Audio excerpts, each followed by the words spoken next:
നമ്മളുടെ പലരുടെയും ജീവിതം, മനുഷ്യ ജീവിതം ആദവും ഹവ്വയുടെയും ജീവിതം പോലെ ആണെന്ന് എനിക്ക് പലപ്പോഴും തോന്നാറുണ്ട്.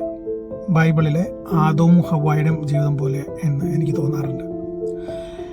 പറയാനുള്ള കാരണം, നമ്മൾ പോലും അറിയാതെ നമ്മൾ ജനിക്കുന്നു, അല്ലെങ്കിൽ നമ്മളെ സൃഷ്ടിക്കുന്നു, നമ്മൾ വളരുന്നു. നമ്മുടേതായ ഒരു ചെറിയ പറുദീസ ദൈവം ഉണ്ടാക്കി തരുന്നു. അതിൽ നമ്മളെ നോക്കാനായിട്ട് മാതാപിതാക്കൾ, ഒന്നിനും ഒരു കുറവില്ല. പട്ടിണിയുള്ള കുടുംബമാണെങ്കിലും നമ്മളെ പട്ടിണിക്ക് ഇടാതെ നമ്മളൊരു സ്വർഗത്തിൽ ഇങ്ങനെ ജീവിച്ചു പോയിക്കൊണ്ടിരിക്കുകയായിരിക്കും. പറുദീസയിൽ ജീവിച്ചു പോയിക്കൊണ്ടിരിക്കുകയായിരിക്കും. നമുക്ക് ഒരു കടമില്ല, മോർഗേജ് അടയ്ക്കേണ്ട, യൂട്ടിലിറ്റി ബില്ലുകൾ അടയ്ക്കേണ്ട, ഗ്യാസ്, വാട്ടർ ബില്ല്, ഇലക്ട്രിസിറ്റി, ഒരു സാധനവും നമ്മൾ ഒന്നും അറിയണ്ട. നമ്മളങ്ങനെ ജീവിച്ചു പോകും. ഇങ്ങനെ ജീവിച്ചുകൊണ്ട് പോകുമ്പോൾ ഏകനായിട്ട് പോയിട്ടിരിക്കുന്ന സമയത്ത് നമുക്കൊരു പാർട്ട്ണറെ തരും. ഭാര്യയ്ക്ക് ഭർത്താവ്, ഭർത്താവിന് ഭാര്യ. അതിങ്ങനെ സന്തോഷമായിട്ട് ഹണിമൂണിലൂടെയൊക്കെ ഇങ്ങനെ പോയിക്കൊണ്ടിരിക്കുന്ന സമയത്ത് ഒന്നിനും നമ്മൾ ബുദ്ധിമുട്ടേണ്ട പ്രശ്നമില്ല. നമ്മളങ്ങനെ ജീവിച്ചു പോയാൽ മതി. അപ്പോഴായിരിക്കും നമ്മൾ മരം കാണുന്നത്. അതിൽ നല്ല മനോഹരമായിട്ടുള്ള ഫലമുണ്ടാവും.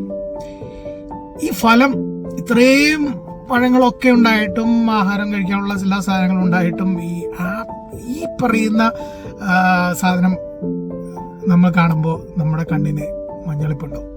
പിന്നെ അത് വേണം, അതിനോട് ആഗ്രഹമായി അത്യാഗ്രഹമായി.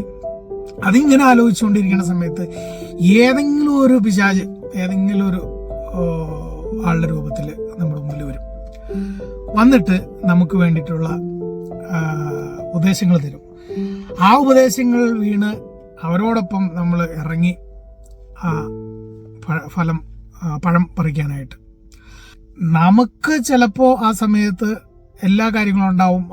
നമ്മുടെ കപ്പാസിറ്റിക്ക് അനുസരിച്ചുള്ള ഒരു കൊച്ചു വീടുണ്ടാകാം, ഒരു ജോലി ഉണ്ടാകാം, വരുമാനം ഉണ്ടാകാം, എല്ലാം ഉണ്ടാകാം.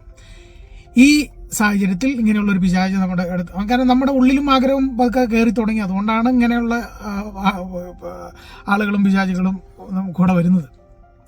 അങ്ങനെ നമ്മൾ പഴം പറിക്കുന്നു. പഴം പറിച്ച് നമ്മൾ കഴിച്ചതിന് ശേഷമായിരിക്കും നമുക്ക്, അപ്പോൾ നമ്മൾ അബദ്ധം പറ്റിയല്ലോ, നമുക്ക് അബദ്ധം പറ്റി, കൈപ്പഴ പറ്റി, അപ്പോൾ നമ്മൾ അടിപ്പെട്ടു. ആ സമയത്ത് നമുക്ക് ബോധം ഉണ്ടാവും. ജ്ഞാനത്തിൻ്റെ പഴമാണ്, ബോധം ഉണ്ടാവും. ആ ബോധം വന്നു കഴിയുമ്പോൾ നമുക്ക് നാണം വരും, എംബാരസ്മെൻറ്റ്, മറ്റുള്ളവരുടെ മുമ്പിൽ പ്രത്യക്ഷപ്പെടാനുള്ള. നമ്മൾ മൊത്തത്തിൽ അടിപ്പെട്ട് കിടക്കണം. അങ്ങനെ ജീവിതം മുന്നോട്ട് പോകും.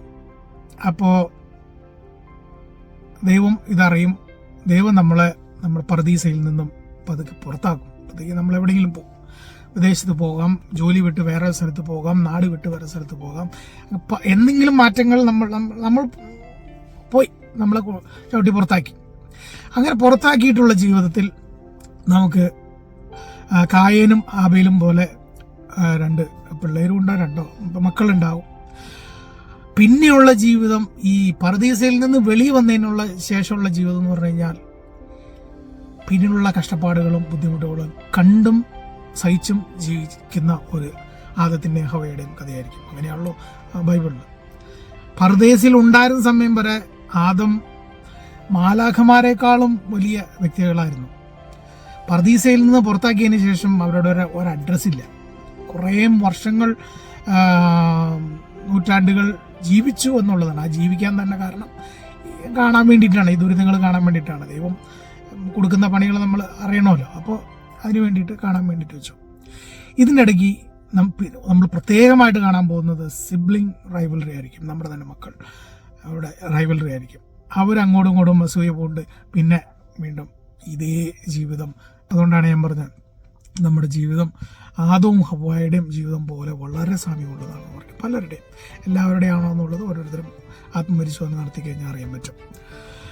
അപ്പോൾ ഓരോ അബദ്ധങ്ങളും, നമുക്ക് ഉള്ള കാര്യങ്ങളിൽ സമാധാനവും സന്തോഷവും കണ്ടെത്താതെ നമ്മൾ അരുത് എന്ന് പറയുന്ന, അല്ലെങ്കിൽ അരുത് എന്ന് വിചാരിക്കുന്ന, ഇതൊക്കെ നമ്മുടെ ചുറ്റിലും നമ്മുടെ കയ്യെത്തുന്ന ദൂരത്തും ഉണ്ടാവുകയും ചെയ്യും. പലതും ആകാം. ചിലപ്പോൾ മദ്യപാനമാകാം, മയക്കുമരുന്നാകാം, ചീട്ടുകളിയാകാം, ഗാംബ്ലിംഗ് ആകാം, ഇൻവെസ്റ്റ്മെൻറ്റുകളാകാം, എന്തുമാകാം. നമ്മൾക്ക് ചെറിയ വീട് ഉള്ള ആളുകളാണെങ്കിൽ വലിയ വീടിനോട് ആഗ്രഹം, പഴയ ഫർണിച്ചറുകളാണ് നമ്മുടെ വീട്ടിലുള്ളതെങ്കിൽ വില കൂടിയ ഫർണിച്ചറുകളോടുള്ളൊരാഗ്രഹം, പഴയൊരു ഫോണാണെങ്കിൽ വെച്ചിരിക്കുന്നതാണെങ്കിൽ വലിയ വില കൊടുത്ത് ലേറ്റസ്റ്റ് ആയിട്ടുള്ള ഫോണുകൾ, അതും ആഗ്രഹിക്കുന്നതിലൊരു തെറ്റില്ല. അവനവൻ്റെ കപ്പാസിറ്റികൾ അനുസരിച്ചാണ്. അത് അരുത് എന്ന് തോന്നുന്ന ഒരവസ്ഥയിലാണ് നമ്മൾ ജീവിക്കുന്നതെങ്കിൽ തീർച്ചയായിട്ടും ആ കൽപ്പന നമ്മൾ പാലിക്കണം. ഇല്ല എന്നുണ്ടെങ്കിൽ നമ്മൾ പർദീസയിൽ നിന്ന് നമ്മൾ തന്നെ പുറത്തേക്ക് പോകേണ്ടി വരും. അങ്ങനെ പുറത്തുള്ള ജീവിതം അഡ്രസ്സില്ലാത്ത ജീവിതമാവും.